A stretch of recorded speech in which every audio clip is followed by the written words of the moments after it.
Non cooperation movement start करते हैं। और महात्मा गांधी की सबसे बड़ा कंट्रीब्यूशन सिर्फ एक ही है, यूनिफिकेशन। क्या है? भारत के इस विविधता भरे देश में उस कैंडिडेट की सबसे बड़ी यूटिलिटी है कि उसे भारत का हर एक व्यक्ति जानता था। क्या करता था? जानता था। और हिंदुस्तान में ऐसी बहुत कम चीज़ें होती हैं जो यूनिफाइड करें चीज़ों को। तो इंडिया में महात्मा गांधी का कंट्रीब्यूशन अगर सबसे बड़ा कहा जाएगा तो वो भारत के यूनिफिकेशन का कहा जाएगा। अभी तक क्या है, पंजाब का नेता भगत सिंह, लाला लाजपत राय भगत सिंह पंजाब से, महाराष्ट्र से कौन? बाल गंगाधर तिलक। लेकिन कोई भी ऐसा कैंडिडेट नहीं बना जो हिंदुस्तान को रिप्रेजेंट करे। हिंदुस्तान को रिप्रेजेंट करने का सबसे बड़ा क्रेडिट किसे जाता है? गांधी जी। ठीक है। और 1919 में जो ये नॉन कोऑपरेशन मूवमेंट स्टार्ट होता है, इसमें ये हर एक समुदाय को जोड़ लेते हैं, हर एक को, छोटे बच्चे से लेकर बुजुर्ग तक इस आंदोलन में पार्टिसिपेट करता है। इस आंदोलन के अगेंस्ट में कुछ नहीं होता और ये आंदोलन ब्रिटिश गवर्नमेंट के अगेंस्ट में होता है। और जहाँ से ये शुरू होता है उसका नाम है जलियांवाला बाग मैसाकर। क्या है? मैसाकर। अब ये जलियांवाला मैसाकर जो है उसका रीजन भी है, आंदोलन का कारण भी तो हो। बिना कारण के आंदोलन खड़े नहीं हुआ करते। बिल है फार्मर के अगेंस्ट में, इसलिए फार्मर सड़क पर है ना। अब तुम जो है, फार्मर जो है बिना किसी रीजन के सड़क पर आ जाए तो वो असंवैधानिक हो जाएगा ना। कारण 2013 अन्ना हजारे का मूवमेंट था। रीजन करप्शन, भ्रष्टाचार। लाइन लगा दी थी कांग्रेस ने। 2G स्पेक्ट्रम, CAG घोटाला, ठीक है, CWG, कोल घोटाला, और इतने कि दुनिया के अंदर सबसे बड़ा घोटाला भारत में हुआ तो एजिटेशन होना ही था। ऐसे ही ये गवर्नमेंट नए नए कानून लाकर आम आदमी को परेशान कर रही है। अब आम आदमी परेशान हो गया तो सड़कों पर तो आएगा ही। एजिटेशन बहुत बड़ी चीज़ है, कारण से होता है। नॉन कोऑपरेशन मूवमेंट का एजिटेशन क्या है? क्या हुआ? क्या कारण है? जलियांवाला बाग मैसाकर। जलियांवाला का कारण क्या है? Roulette act. रोलेट एक्ट का कारण क्या है? समझ गए? लखनऊ पैक्ट, सत्याग्रह मूवमेंट, नेशनल एजिटेशन, ये लिंक है एक दूसरे से जुड़ा हुआ। और देखना आप 1947 तक चैन से चैन जुड़ी हुई है। 1920 में एक घटना घटी। यूके ने टर्की पर अटैक कर दिया। ब्रिटेन ने कहा टर्की। टर्की स्ट्रैटेजिकली बहुत इंपॉर्टेंट कंट्री है। जिसके हाथ में टर्की, उसके हाथ में गेट है एशिया का। देखिए आप, मेडिटेरियन सी का कंट्री है। टर्की पर किसका कब्जा? यूके का। अब ब्रिटेन ने कब्जा कर लिया और टर्की में ऑटोमन एम्पायर था। ऑटोमन एम्पायर से जो है सत्ता बनी थी खिलाफत की। किसकी? खलीफा की, कैलिफ। मुसलमानों का सबसे बड़ा प्रीस्ट कौन? खलीफा, कैलिफ, जो इंटायर पृथ्वी पर जितने भी मुस्लिम्स हैं उनको रिप्रेजेंट करता है। और खलीफा की गद्दी पर कौन बैठ गया? यूके जाकर बैठ गया, ब्रिटेन। और ब्रिटेन भारत में क्या है? सरकार है। तो भारत के जो मुसलमान हैं, अच्छा ये आपकी स्कूटी है, दे देना उधार। समझ रहे हैं? तो भारत के जो मुसलमान हैं वो ब्रिटेन गवर्नमेंट के, ब्रिटिश गवर्नमेंट के अगेंस्ट होंगे नहीं होंगे। तो इन्होंने खिलाफत मूवमेंट को चलाने के लिए यहाँ पर 2 कैंडिडेट आए, इनको बोला गया अली ब्रदर्स। कौन से brothers? Ali brothers. Ali brothers Bharat के मुसलमानों को एक करके ब्रिटिश गवर्नमेंट के खिलाफ लड़ रहे थे।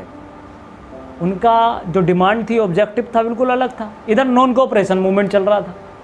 अब गांधी जी बहती गंगा में कूद पड़े,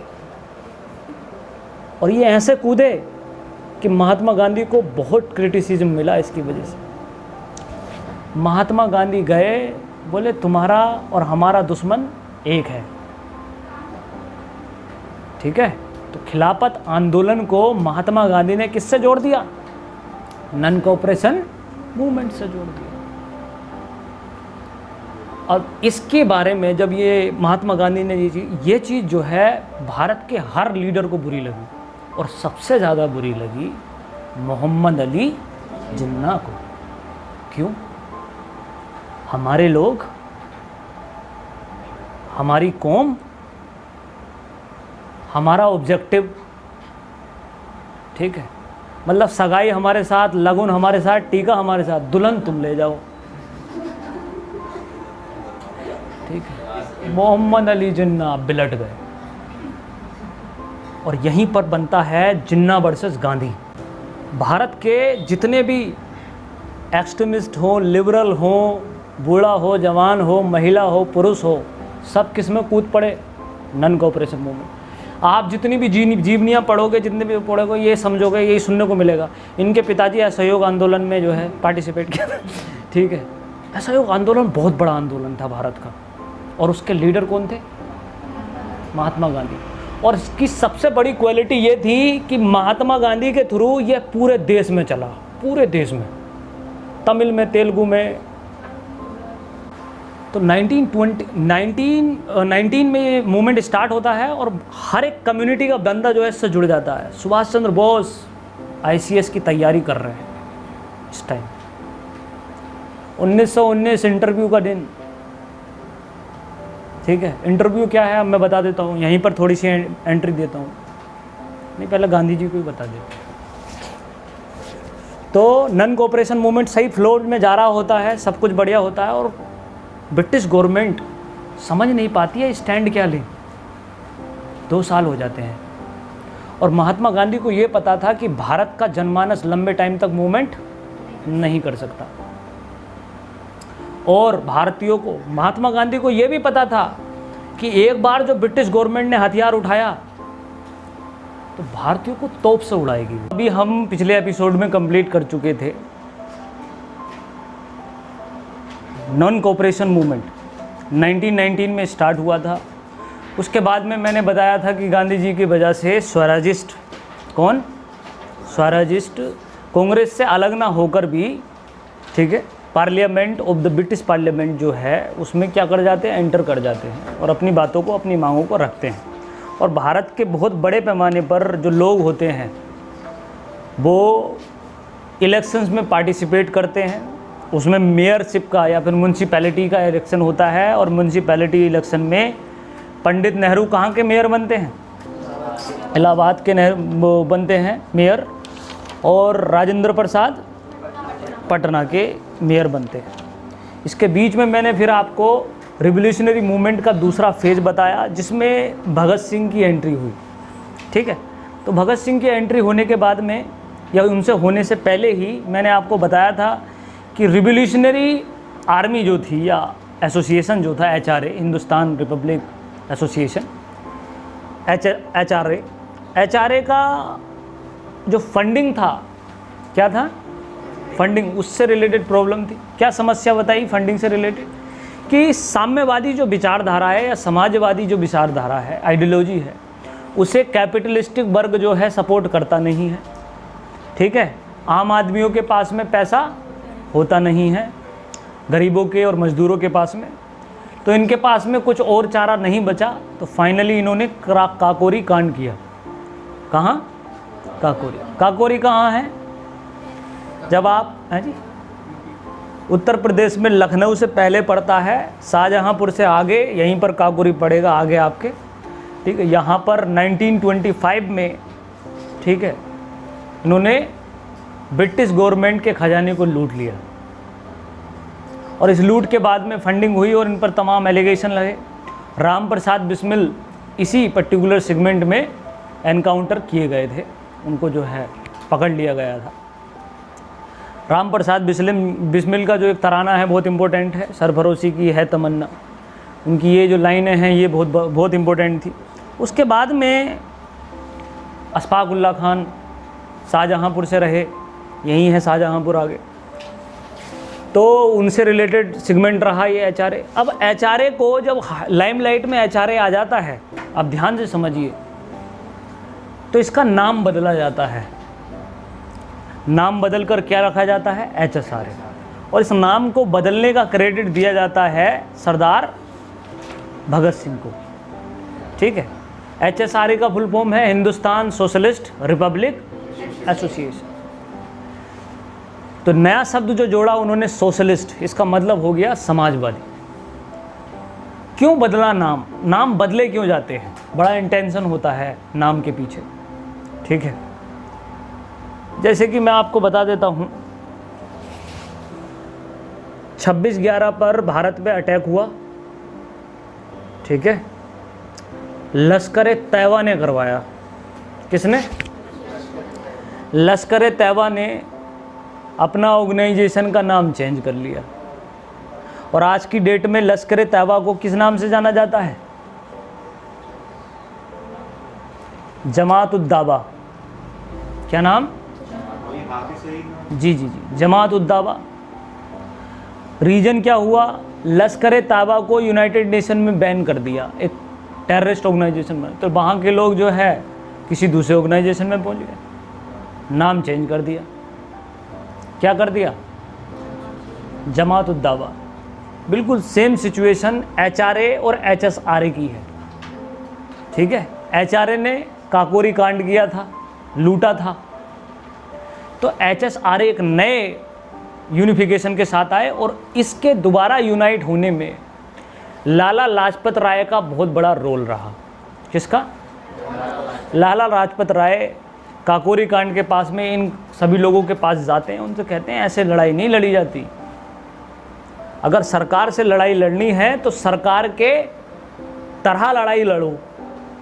ठीक है, और वहीं मुलाकात होती है, वहीं एंट्री होती है सरदार भगत सिंह की। तो सरदार भगत सिंह के पास में अपनी जो आइडियोलॉजी थी वो उसको रखते हैं, जिसका नाम होता है सोशलिस्ट आइडियोलॉजी। ठीक है, समाजवादी, पूंजीवादी और मिश्रित 3 आइडियोलॉजी होती हैं। किस किस को पता है?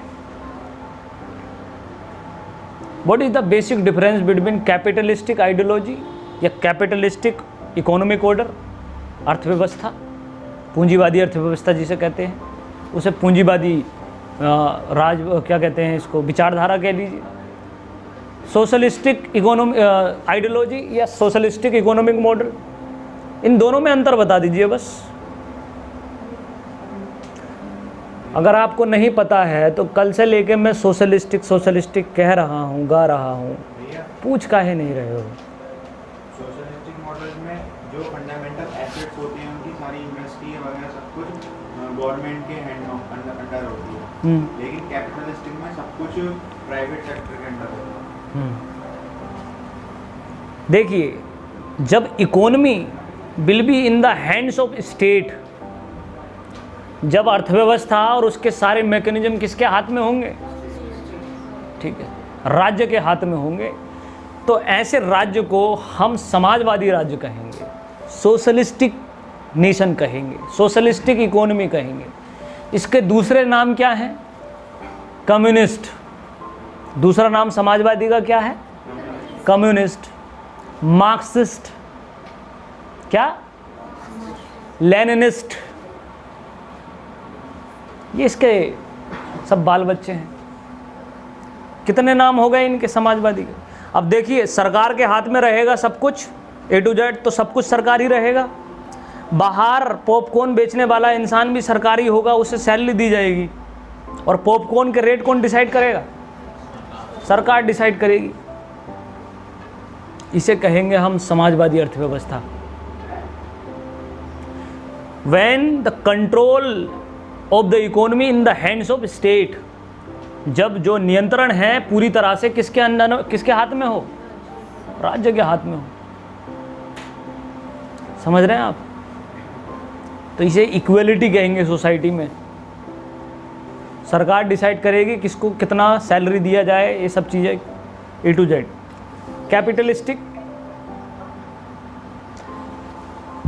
कैपिटलिस्टिक इकोनॉमी किसे कहा जाता है? पूंजीवादी अर्थव्यवस्था। क्या हुआ कशिश, आवाज आ रही है आपको?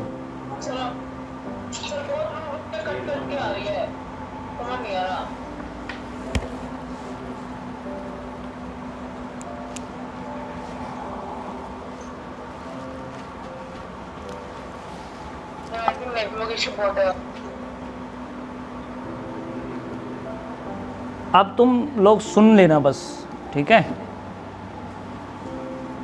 अरे यार तुम बहुत तेज बोल रही हो।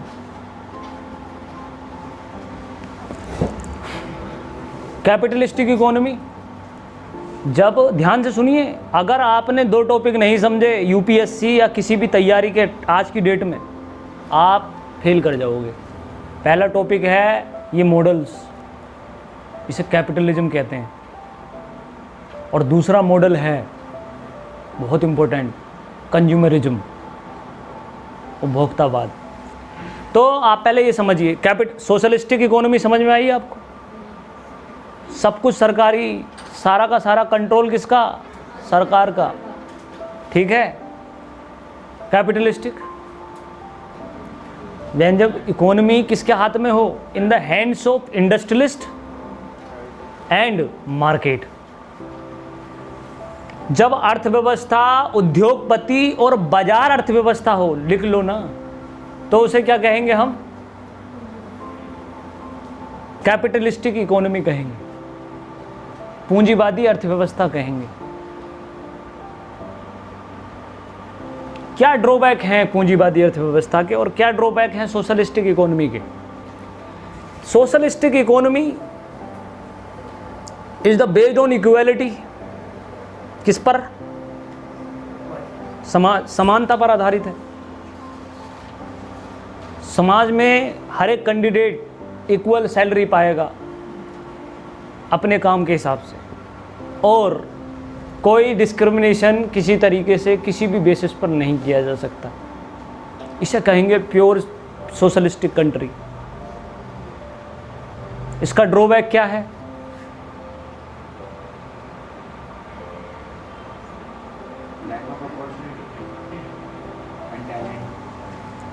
हाँ, इसमें टैलेंट जो अलग अलग टैलेंट होता है समाज में, वो भी इक्वल नेचर में आ जाएगा। जी बिल्कुल। आप ज़्यादा प्रतिभाशाली हो और आपके बराबर वाला क्या हो? कम प्रतिभाशाली हो, लेकिन उसे भी 2 चॉकलेट, उसे भी 2 चॉकलेट, तो आपको बुरा लगेगा। आपको बुरा नहीं लगेगा actually, you will feel like injustice, आपके साथ अन्याय हो रहा है। फिर अगले दिन से आप भी वही काम करना शुरू कर दोगे। हिंदुस्तान में जब ब्रेड फैक्ट्री सरकारी होने लगी और लोगों को सैलरी बेस मिलने लगा, तो क्या करने लगे? आटे के अंदर सूंडियाँ पड़ी हुई थी, उनकी ब्रेडें बनती थी। तो इंडस्ट्री के अंदर अगर सरकार आ जाएगी तो सरकार का एक ही ड्रॉबैक है, करप्शन एंड कामचोरी, ठीक है? इसे कहते हैं इफिशियंसी नहीं आएगी। समाज में क्या नहीं आएगी? इनपुट और आउटपुट का रेशियो जो है बहुत ज़्यादा बढ़ जाएगा। ये इसका ड्रॉबैक है, बस एक ही ड्रॉबैक है इसका। कैपिटलिस्टिक इकोनॉमी का ड्रॉबैक बहुत सारे हैं, बताइए, बोलिए। सबसे बड़ा ड्रॉबैक कैपिटलिस्टिक इकोनॉमी का? वेरी गुड, इनइक्वालिटी बोलो सिंपल भाषा में, असमानता बढ़ जाएगी जी। सारी की सारी इकोनॉमी पर कुछ ही लोगों का हाथ होगा, जब आपके पास में पूंजी होगी, कैपिटल होगा, मतलब पूंजी मतलब पैसा, पूंजी होगी, तो फिर तो आप हर फील्ड में कदम रख सकते हैं। आप आईएएस, आपकी बीवी मेयर, बीवी का भाई इंडस्ट्रियलिस्ट, और आपका छोटा भाई एमएलए। समझ रहे हैं? एक ही परिवार में संपूर्ण भारत समा जाएगा। और होता ही है ये, आप देख लीजिएगा। मैं अभी बोलने वाला था, वीडियो चल रही है, वरना अभी बोलता। ठीक है,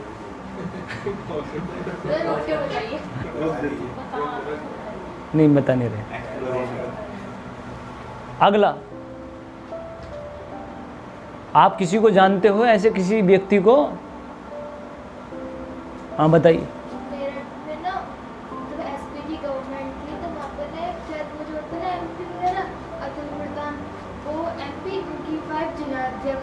और उनके जो wife sorry brother in law थे, उनको एक टेंडर उनको ही मिल रहा था। हाँ जी, बढ़िया, समझ रहे हैं आप?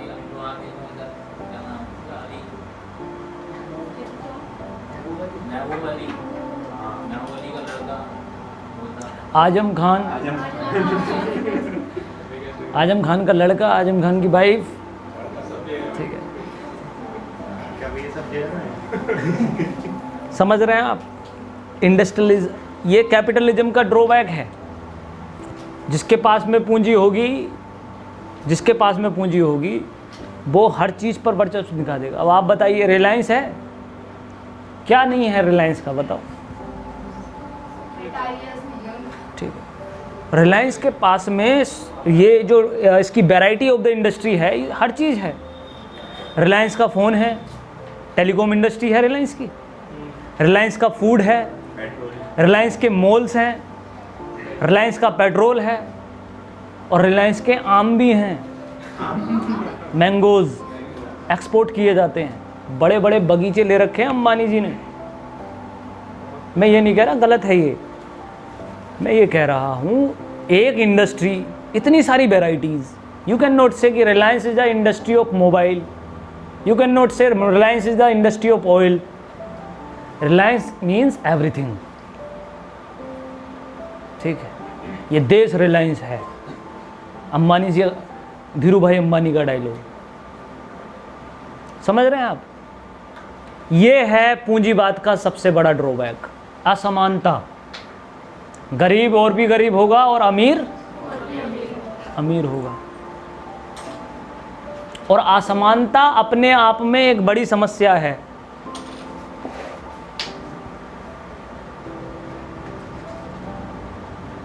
गरीबी दो तरीके की बताई थी, निरपेक्ष एब्सोल्यूट एंड कंपैरेटिव। किसी भी डेवलप्ड कंट्री में, याद रखना इस बात को, समझ लो ध्यान से, अब यहाँ समझाने का पॉइंट है। किसी भी डेवलप्ड कंट्री में भी गरीबी पाई जाती है। गरीबी या पॉवर्टी एक यूनिवर्सल चीज़ होती है। उसमें सिर्फ क्या डिफरेंस है? एक तो एब्सोल्यूट पॉवर्टी कहाँ पाई जा रही है? इन गरीब देशों में पाई जा रही है, इंडिया और बांग्लादेश, पाकिस्तान जैसे कंट्री में, अफ्रीकन कंट्री। लेकिन गरीब वहाँ पर भी हैं, लेकिन वहाँ गरीबी है असमानता की। गरीब आदमी के पास में मारुति सुजुकी 800 होगी और अमीर आदमी के पास लैम्बोर्गिनी होगी। डेवलप्ड कंट्रीज में 80% पॉपुलेशन के पास लैम्बोर्गिनी होगी और सिर्फ 10% लोगों के पास में मारुति सुजुकी होगी। तो वो बिल्कुल वैसा ही महसूस करेंगे जैसे हिंदुस्तान का बिना दाल चावल का आदमी। इस चीज़ को समझना ज़रूरी है। उनका मेंटल स्टेटस वही होगा, उतना ही असहाय महसूस करेंगे वो, हेल्पलेसनेस। इसीलिए यूनाइटेड नेशन में गरीबी की डेफिनेशन जो बताई है वही मैंने आपको बताई। और यदि ऐसा ना हो तो ध्यान से देखिएगा, तुम्हारा एक भाई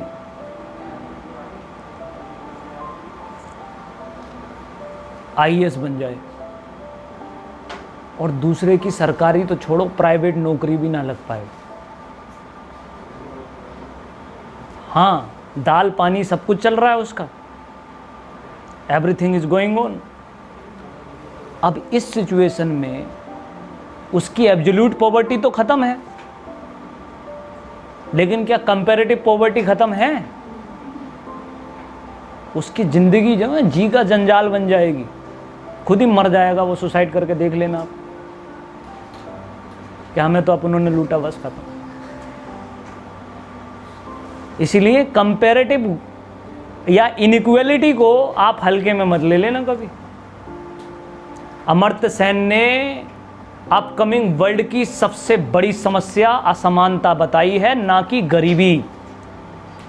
गरीब जो आज की डेट में है या कंट्री, लानत है उस पर, उसका टाइम तो निकल चुका है। अगर आपके देश में एब्सोल्यूट पॉवर्टी है,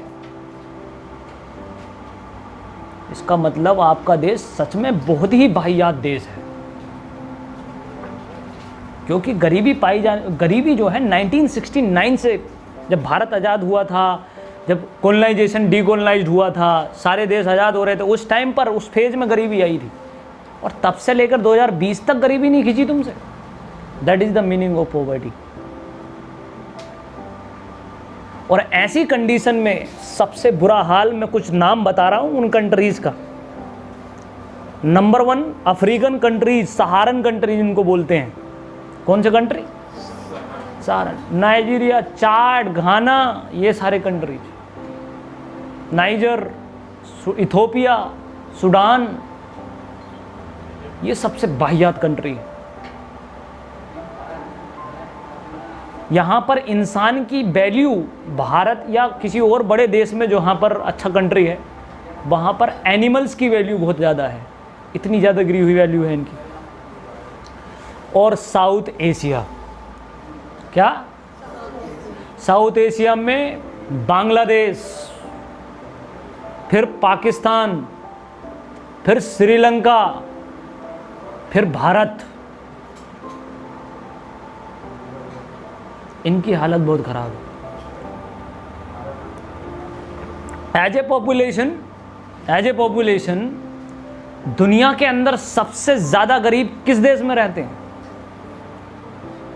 as a population India. As a population हम टॉप पर हैं, जितनी भी गलत हरकतें हो रही हैं, चाहे वो पॉवर्टी हो, स्टारवेशन हो, भुखमरी, ठीक, रेप्स हो, हम टॉप पर हैं पॉपुलेशन के हिसाब से, परसेंटेज के हिसाब से नहीं, पॉपुलेशन के हिसाब से। मलन्यूट्रिएंट डेथ, ह्यूमन ट्रैफिकिंग, सब पर टॉप करा हुआ है India as a population. Bharat ने, अब ये देख लीजिए, पूंजीवाद मॉडल समझ में आया? हमारे देश के अंदर समाजवादी नेताओं में सबसे बड़ा नेता सरदार भगत सिंह, ठीक है। अब मैं आपको स्टेटमेंट बताऊंगा, स्टेटमेंट ऑफ द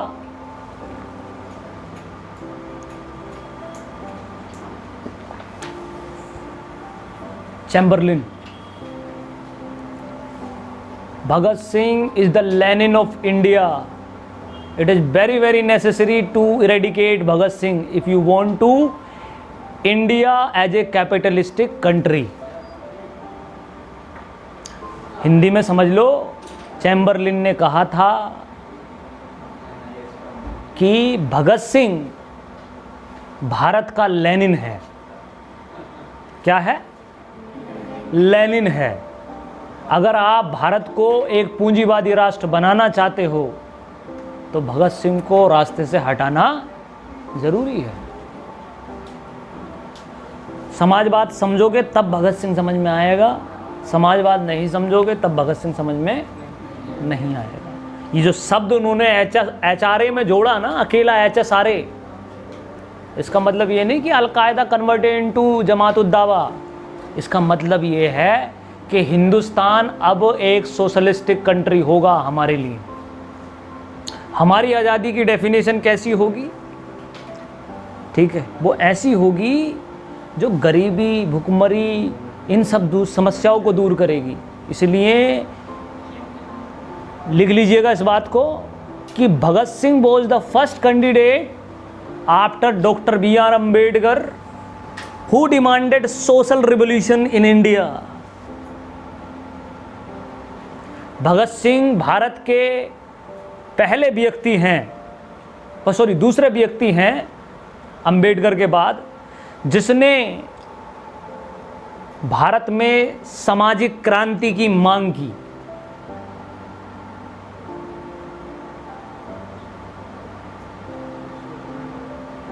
किसकी? सामाजिक क्रांति, सोशल रिवॉल्यूशन।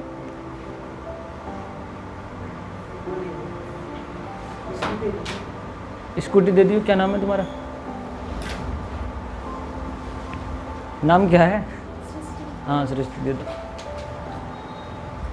चाबी दे दीजिए। समझ रहे हैं आप? सामाजिक क्रांति, तो ये सेगमेंट आया। और फिर आप देखेंगे भगत सिंह ने एक लाइन बोल दी जो सबसे ज़्यादा डेंजरस थी हिंदुस्तान के लिए, जिसकी वजह से फंडिंग नहीं हुई, जिसकी वजह से सपोर्ट नहीं मिला भगत सिंह को और इन लोगों को। और वो जो है लाइन थी कि the capitalistic economy will be the curse for India. ठीक है, the impact of the capitalistic economy is this, the fair skin rule will bend and brown skin rule will come. Hindi में मतलब ये हो गया कि पूंजीवादी अर्थव्यवस्था से कोई परिवर्तन भारत में नहीं आ सकता। बस इतना फर्क होगा कि यहां से गोरे लोग चले जाएंगे और काले लोग, काले मतलब नहीं, ब्राउन लोग, जो भारतीयों का कलर है, उन लोगों का रूल आ जाएगा। वो आकर बैठ जाएंगे, व्यवस्था वही रहेगी। और वो व्यवस्था है ही। हम पुलिस की वर्दी तक चेंज नहीं कर पाए, एजुकेशन सिस्टम तक चेंज नहीं कर पाए, ट्रेन की पटरी तक चेंज नहीं कर पाए, तो क्या चेंज करेंगे? समझे? बिल्कुल सेम बात हो गई। और जब एक बार कहा, जब वो जेल में थे, तो उनसे कहा गया भाई कि कांग्रेस में मिल जाओ आप। अब मैं आपको बताता हूँ पूरा सेगमेंट, ध्यान से समझिए। जब HRA से HSRA हुआ तो इस पर बहुत बड़े एलिगेशन लग चुके थे ऑलरेडी, क्योंकि काकोरी कांड को अंजाम पहुंचाया था इन लोगों ने और एनकाउंटर हो चुके थे। उसको दोबारा लाला लाजपत राय के सपोर्ट के माध्यम से HSRA बनाया और भगत सिंह के माध्यम से। और इन लोगों ने एक शपथ ली, और वो शपथ ये थी कि हम वायलेंस नहीं करेंगे। HSRA का ये इम्पोर्टेंट कॉन्स्टिट्यूशनल रूल है कि हम वायलेंस नहीं करेंगे। लाला लाजपत राय, एक बार और मिल जाए तो अच्छा लगेगा। एक कप और तो अभी नहीं मिली है।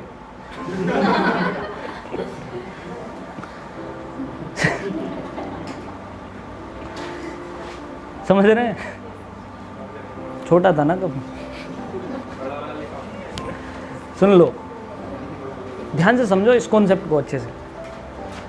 HSRA तो हुआ, ये लाला लाजपत राय का सेगमेंट बना। अब ध्यान से समझिए इस बात का, और सरदार भगत सिंह के स्टेटमेंट का भारत के पूंजीपतियों को बहुत बुरा लगा। पूंजीपतियों के नाम हैं जमनालाल बजाज, अडानी, बिरला, ये जितनी भी कंपनीज खड़ी हैं आज की डेट में, इनके सबके परदादा। अडानी था? हाँ जी, बिरला भी था भाई, टाटा भी थे, सभी थे। तो इंडस्ट्रियलाइजेशन बढ़ रहा था इनका, ये पूंजीपति थे।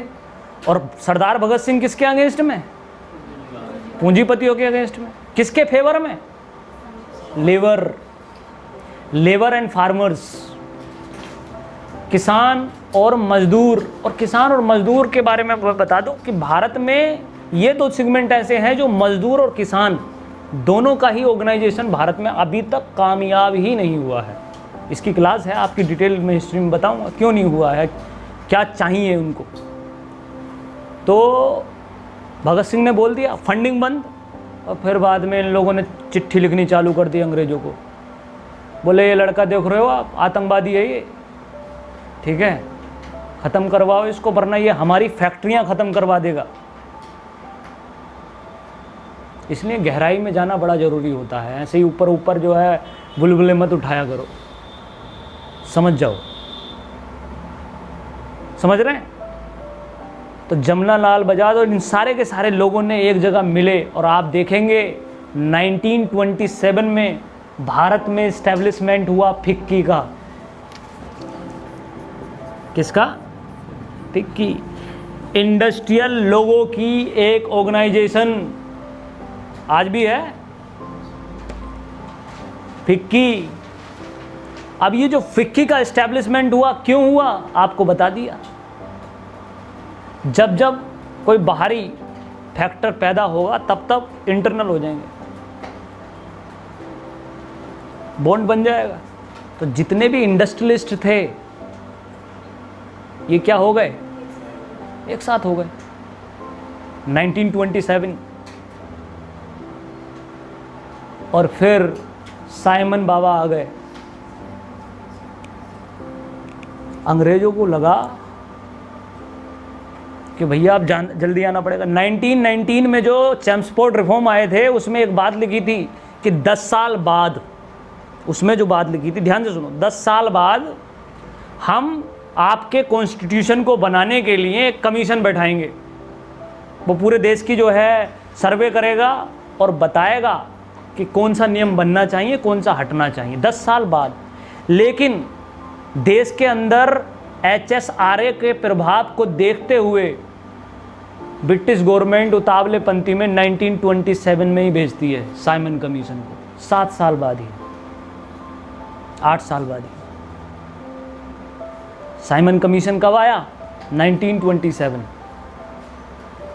और साइमन कमीशन जब आया तो साइमन कमीशन भारत के संविधान को बनाने के, संविधान का मतलब वो नहीं है, रूल एंड रेगुलेशंस बनाने के लिए सर्वे करने का कमीशन था।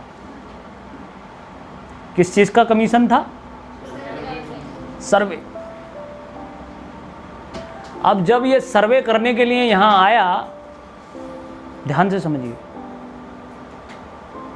अब हिंदुस्तान के रूल एंड रेगुलेशन बनने, और हिंदुस्तान का एक भी आदमी कमीशन में शामिल था नहीं। इसका सबसे बड़ा ड्रॉबैक, बोले भाई जब हमारे लिए नियम कानून बना रहे हो, कम से कम एक आदमी तो रख लो। तो साइमन कमीशन में कोई भी भारतीय ना होने के कारण there were no any Indian, इसीलिए साइमन गो बैक के नारे लगे और साइमन एजिटेशन स्टार्ट हो गया। और उस एजिटेशन के पुरोधा रहे लाला लाजपत राय, इन लड़कों के साथ में। लड़के कौन? HSRA। और लड़कों को गुरुजी ने क्या पार्ट पढ़ाया है? नॉन वायलेंस का पार्ट पढ़ाया है। लड़कों ने ये भूमिका निभाई भी। 1925 के बाद में, काकोरी कांड के बाद में, HRA और HSRA ने कोई भी रिवोल्यूशनरी एक्टिविटी भारत में नहीं की थी, क्योंकि लड़कों के ऊपर किसका प्रभाव था? लाला लाजपत राय का। अब लाला लाजपत राय नारे लगा रहे थे Simon go back, Simon go back. तो वहाँ पर एक कैंडिडेट था स्कॉट, IPS ऑफिसर उस टाइम का, SP। उसको सुरक्षा दी गई थी साइमन की। स्टेशन पर जैसे ही साइमन आया, भीड़ जमा थी, आंदोलन चल रहा था, साइमन गो बैक। क्या नाम है? स्कॉट। कौन है वो? SP, सुपरिटेंडेंट ऑफ पुलिस,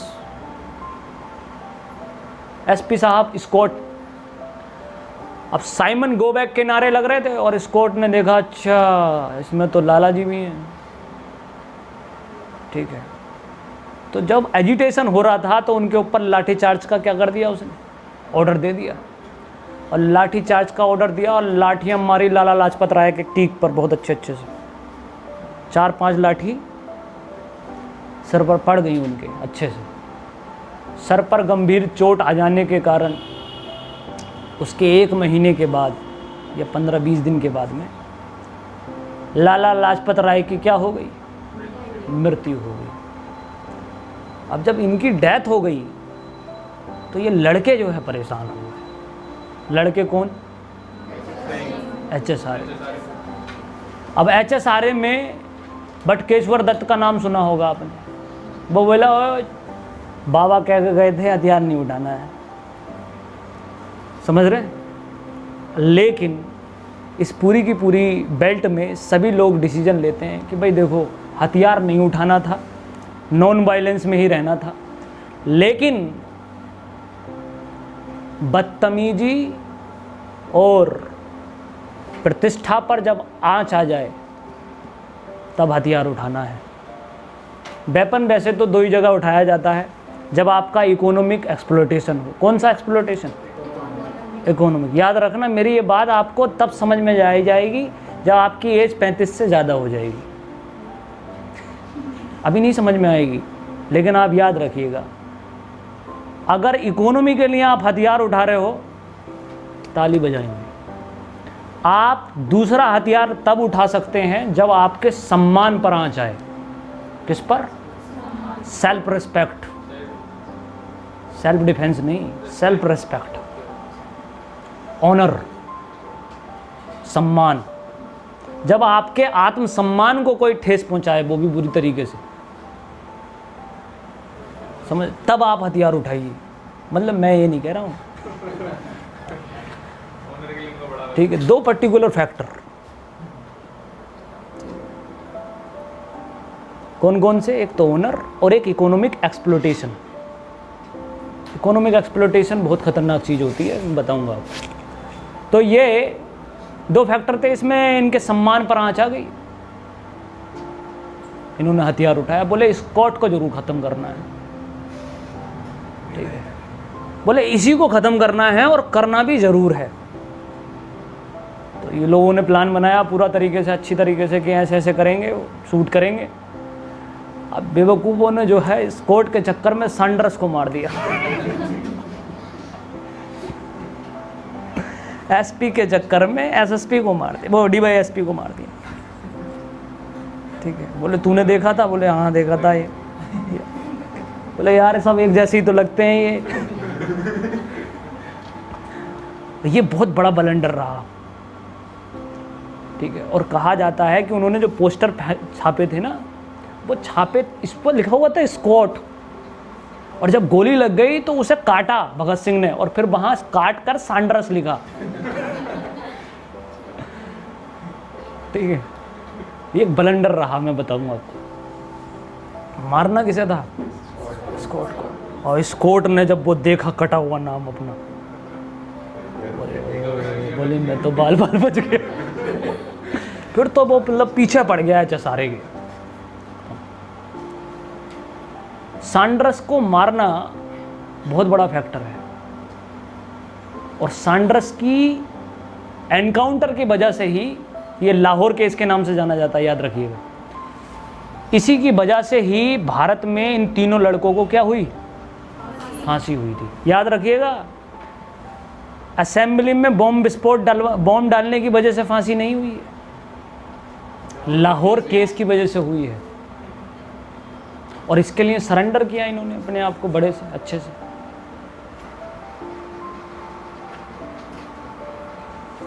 समझ गए? तो इस कोर्ट को उड़ा दिया इन्होंने। अब जब ये बवाल हुआ, साइमन कमीशन आया हुआ था, लाला लाजपत राय निकल लिए, और फिर सैंडर्स मारा गया, न्यूज़ बन गई इंटरनेशनल।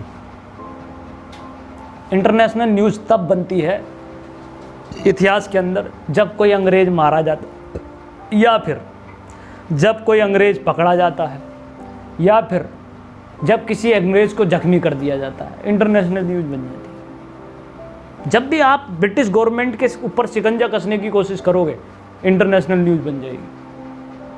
अब इंटरनेशनल न्यूज़ बन गई, और पूरे ब्रिटेन में भगत सिंह एक टेररिस्ट बन गया।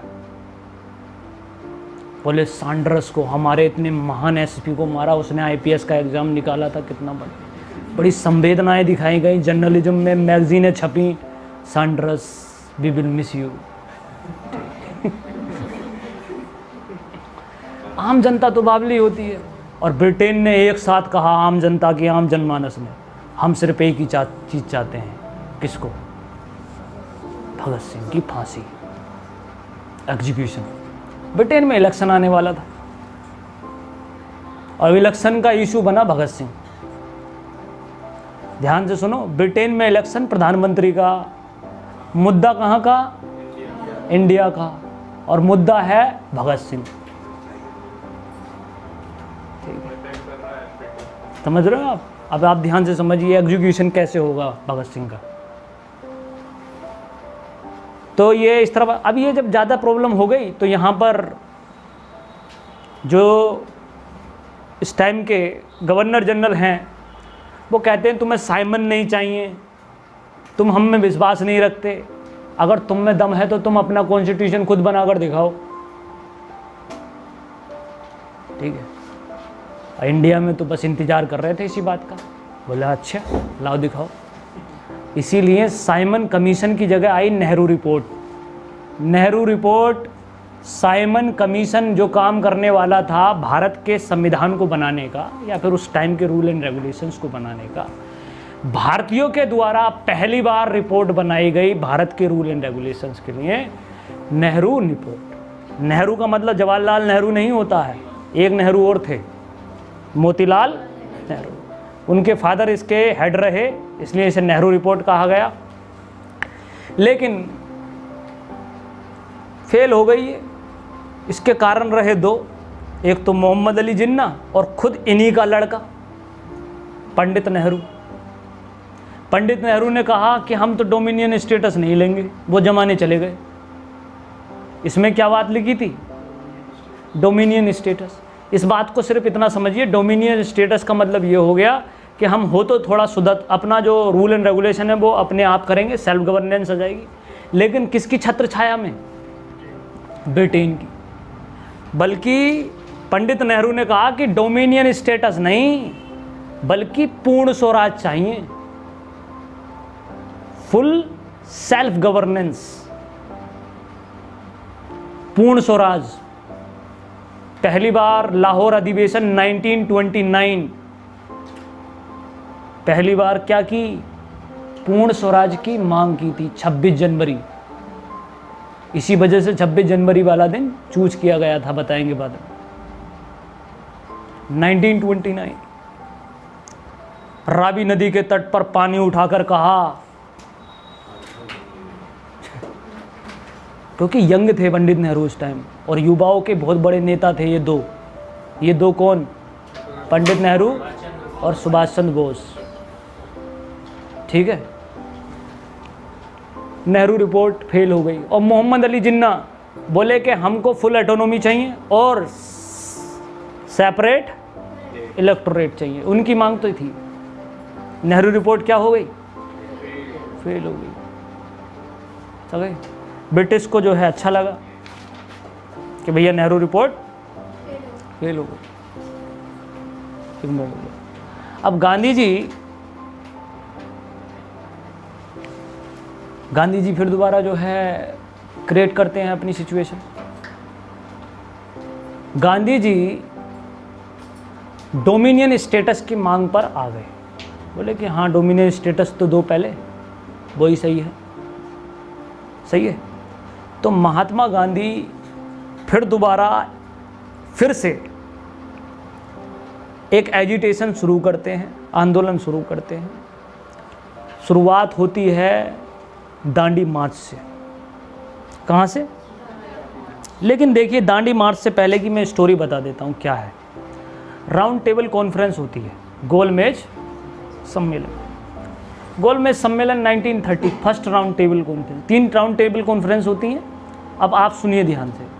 अब ये जो अंग्रेज लोग हैं, ब्रिटिश गवर्नमेंट हैं, वो ब्रिटेन में या लंदन में इनवाइट करते हैं, एक गोलमेज होती है और वहाँ पर बहुत सारे लोगों को बुलाया जाता है, उनकी सुनी जाती है और फिर रूल एंड रेगुलेशंस बनाए जाते हैं। तो राउंड टेबल कॉन्फ्रेंस हुई 1930 में और यहाँ पर इन्विटेशन मिला। कांग्रेस ने बहिष्कार कर दिया, गांधी जी ने बहिष्कार कर दिया, बॉयकॉट, कोई नहीं गया। लेकिन कुछ लोग चले गए। कुछ लोगों में सबसे पहला नाम डॉक्टर बी आर अम्बेडकर का। दूसरा नाम मदन मोहन मालवीय साहब का, तीसरा नाम मोहम्मद अली जिन्ना साहब का। अब वहाँ पर प्रधानमंत्री साहब बैठे हैं, उन्होंने बोला कि गांधी जी नहीं आए, बोले नहीं। समझ रहे हैं? राउंड टेबल कॉन्फ्रेंस में क्या हुआ, बोले कि तुम्हारे कुछ फॉलोअर्स हैं या नहीं है, कुछ पकड़ है हिंदुस्तान पर? तो अम्बेडकर साहब बोले हाँ 30%। कितने परसेंट? 30% आवाम मेरे नीचे है। बोले ठीक है। मदन मोहन मालवीय बोले 30 मेरे भी हैं। ठीक है, बोले ठीक है। मोहम्मद अली जिन्ना बोले 30 अपन के हैं। तो वो कह रहा अच्छा गांधी के सिर्फ 10% बचे। बोले यार तुम तो बहुत कमाल, पूरा हिंदुस्तान मेरे सामने बैठा है। और फर्स्ट राउंड टेबल कॉन्फ्रेंस में इन लोगों को गिफ्ट देकर भेजा तीनों को, और महात्मा गांधी को इग्नोर कर दिया। महात्मा गांधी को इस चीज़ का पता चला कि ये सब लोग अपने अपने खेमे के रिप्रेजेंटेटिव बनकर गए हैं। सरोजिनी नायडू भी थी, समझ रहे हैं? तो महात्मा गांधी वो बोले कि फिर तो महात्मा गांधी का कोई वजूद अब है नहीं, ये नए लोग आ गए हैं और इसका मतलब अब हम कामयाब हो जाएंगे। लेकिन महात्मा गांधी इस देश की पल्स को बहुत अच्छे से समझते थे और उन्होंने फिर वो मुद्दा उठाया जो आम जनमानस से जुड़ा हुआ था, और वो था नमक। क्या था? नमक। बुद्धि देखना आदमी की। बोले, और नमक तो खुद भी बनाया था बचपन में, पोरबंदर में ही घर था ना, लहरें आती थी। तो गांधी जी ने दांडी मार्च किया। कहाँ? गुजरात। ठीक है, दांडी मार्च करके 1930 में जो है ये मार्च हुआ, और यहीं पर सवर्ण अवज्ञा आंदोलन, सवर्ण अवज्ञा आंदोलन की इंग्लिश होती है सिविल डिसोबीडियंस मूवमेंट, की शुरुआत हुई 1930। और ब्रिटेन को करके वो दिखाया इन्होंने। पूरा का पूरा देश फिर से सवर्ण अवज्ञा आंदोलन के पीछे खड़ा था। आंदोलन बहुत कामयाब रहते हैं हिंदुस्तान में, मैं बता दूं आपसे, याद रखना। इंडिया का जो नेचर है वो रिवॉल्यूशन का नहीं है, मूवमेंट का है। ठीक है, क्रांति नहीं, आंदोलन हो जाएगा। व्यापारियों से कहो एक दिन के लिए दुकान बंद करो, रेट बढ़ जाएगा, दुकान बंद हो जाएगी। तो मूवमेंट, तो सवर्ण अवज्ञा आंदोलन 1930 में स्टार्ट हुआ दांडी मार्च के माध्यम से। इस बात के लिए आपको इस चीज़ को समझने के लिए हिंदी समझनी जरूरी है। सिविल या इंग्लिश को समझ लो। सिविल डिसोबीडियंस का मतलब क्या हो गया, या सवर्ण अवज्ञा का मतलब क्या हुआ?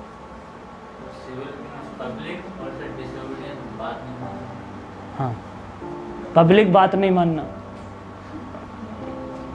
क्या मतलब, क्या हुआ इसका?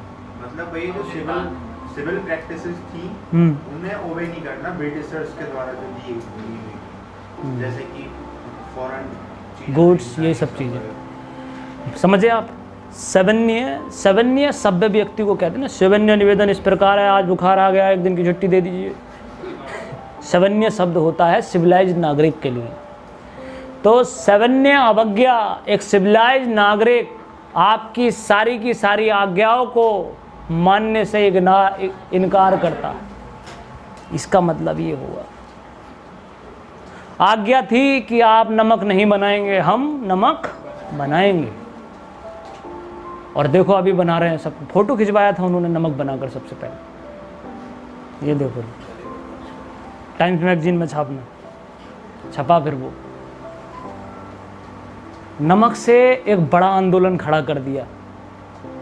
ठीक है, और इस देश में फार्मर के बिल पर एक बड़ा आंदोलन नहीं खड़ा हो रहा, एनआरसी सीए पर आंदोलन खड़ा नहीं हो रहा, और इस आदमी ने एक छोटे से नमक के बनाने पर 30 करोड़ जनता को अपने पीछे खड़ा कर दिया था।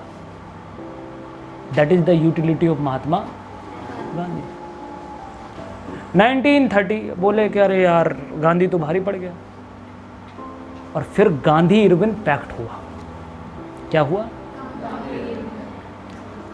1928 से लड़के की सिचुएशन चल रही है। सरदार भगत सिंह को 1931 में फांसी की सजा अनाउंस की गई थी। ठीक है, 23 मार्च 1931 में फांसी लगाई गई। उससे पहले 1930 में पैरेलली क्या चल रहा है? सवर्ण अवज्ञा आंदोलन। ये सजा कब सुनाई थी? 1930, 1930, 1931 में फांसी हुई। मंथ ऑफ फरवरी थे, मार्च। समझ रहे हैं आप? इस तरह से अब ये पैरेलली चल रहा है। अब इनके आंदोलन को शांत करने के लिए लॉर्ड इरविन, क्या नाम है? लॉर्ड इरविन मनाने के लिए आते हैं गांधी जी को।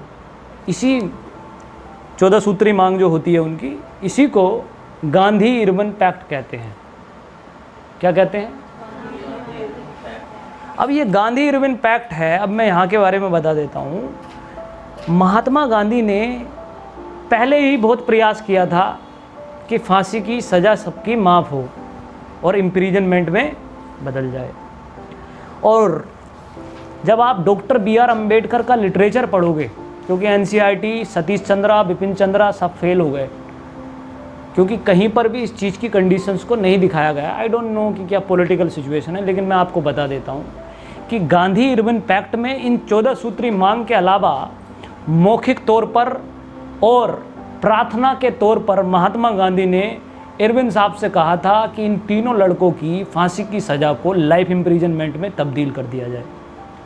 ठीक है, 2 years ऑफ वीज़ा और भी बहुत सारी किताबों में डॉक्टर B.R. अम्बेडकर इस बात का जिक्र करते हैं। ठीक है, लिटरेचर उस तरीके का है। मुझे ये नहीं पता कि ये बातें NCERT में क्यों नहीं लिखी गई हैं, या फिर बिपिन चंद्रा या सतीश चंद्रा जैसे इतिहासकारों ने इस बात को क्यों नहीं डाला है। ये कोई पॉलिटिकल एजेंडा भी हो सकता है, या फिर हो सकता है कि उनसे ये बात स्किप हो गई हो। लेकिन इस बात को आप अपने जहन में ज़रूर डालें कि महात्मा गांधी की जो रिक्वेस्ट थी, 2 तरीके से ये बात लिखी गई थी। एक तो ओरली और दूसरी प्रेयर पेटिशन के तौर पर इरविन के सामने, और प्रधानमंत्री मैकडोनाल्ड जो थे उनके सामने इस बात को महात्मा गांधी ने रखा था। ठीक है, हालांकि ऐसे कोई एविडेंसेस नहीं मिलते हैं, लेकिन राउंड टेबल कॉन्फ्रेंस जो फर्स्ट हुई थी उसी दौरान जो है ये सारी बातें उन्होंने पहले ही कह दी थी। अब हुआ क्या, 1931 में गांधी इरविन पैक्ट हुआ। अब गांधी इरविन पैक्ट होने के बाद में बहुत सारे लोग, जब भी महात्मा गांधी अपना आंदोलन वापस लेंगे और डील करेंगे किसके साथ? ब्रिटिशर्स के साथ, तब ही देश की बहुत बड़ी आवाम उनसे क्या हो जाएगी? नाराज़ हो जाएगी। तो गांधी इरविन पैक्ट के बाद में उसमें एक पैक्ट में एक बात ये भी हुई थी कि आप सेकंड राउंड टेबल कॉन्फ्रेंस क्या करेंगे? अटेंड भी करेंगे। गांधी जी बोले चलो कोई बात नहीं है, हम लंदन भी घूमेंगे फिर दोबारा, लो किया था हमने वहाँ से, अच्छा लगेगा, बोले जाएंगे। Round table, second round table conference बहुत इंपॉर्टेंट कॉन्फ्रेंस होती है। ठीक है, तीनों को सजा हो गई है, वो डोंट वरी रहे आप। 23 मार्च 1931। ठीक है, और गांधी जी को बड़ा क्रिटिसिज्म मिलता है इसके प्रति, मैं बता दूं आपसे, आज भी है ये क्रिटिसिज्म बना हुआ। लेकिन जो भी है वो उसी धरातल पर जाकर समझा जाएगा तो समझ में आएगा, बाकी समझा तो कोई व्यक्ति किसी को सकता है नहीं। ठीक है, लेकिन मैं आपको बता दूं कि इंटेलेक्चुअल्स कभी कंपेयर नहीं करते हैं, नहीं करना चाहिए। उसके बाद सेकंड राउंड टेबल कॉन्फ्रेंस होती है, और सेकंड राउंड टेबल कॉन्फ्रेंस में डायलॉग डिलीवरी आपको पता होनी चाहिए। सब इंट्रोडक्शन देते हैं, तो ऐसे इंट्रोडक्शन दिया जा रहा था। तो महात्मा गांधी कहते हैं कि I am Mahatma Gandhi, I am the representative of India. ठीक है, महात्मा गांधी का क्या हो गया ये इंट्रोडक्शन। अम्बेडकर साहब देते हैं, बोले I am Ambedkar, I am the representative of depress class of India. सब एक दूसरे को देखते हैं, ये डिप्रेस क्लास कौन सा बोला, ठीक है। फिर बाद में जिन्ना साहब बोलते हैं आई एम मोहम्मद अली जिन्ना और आई am the representative of Muslims of India. बोले अच्छा साहब और भी आ जाओ। सरोजिनी नायडू भी बैठी हुई थी, I am Sarojini Naidu, I am the representative of Indian womens. अब महात्मा गांधी बिलट गए यहाँ पे, बोले तुम क्या कर रहे हो यहाँ ठीक है, मैं बोल रहा हूँ आई am the representative of India, मैं भारत का प्रतिनिधित्व करने हूँ नहीं यहाँ पे। बोले Bharat, doctor B R Ambedkar बोले साहब ये लोग हमें अपना नहीं मानते, पिछले 2000 साल से ये हमें जो है एक्सप्लॉइट कर रहे हैं, थाली बजवाते हैं हमसे, ठीक है। अनटचेबिलिटी अपना रखी है इन लोगों ने हमारे प्रति, हमें देख भी लें तो चश्मा लगा लेते हैं। बोले ये लोग जो है हमें अपना नहीं मानते हैं, हमारे लिए कुछ करो, समझ गए। Depressed class. महात्मा गांधी कहते हैं यार तुम हिंदू हो तो क्या हो, हिंदू। बोले हिंदू,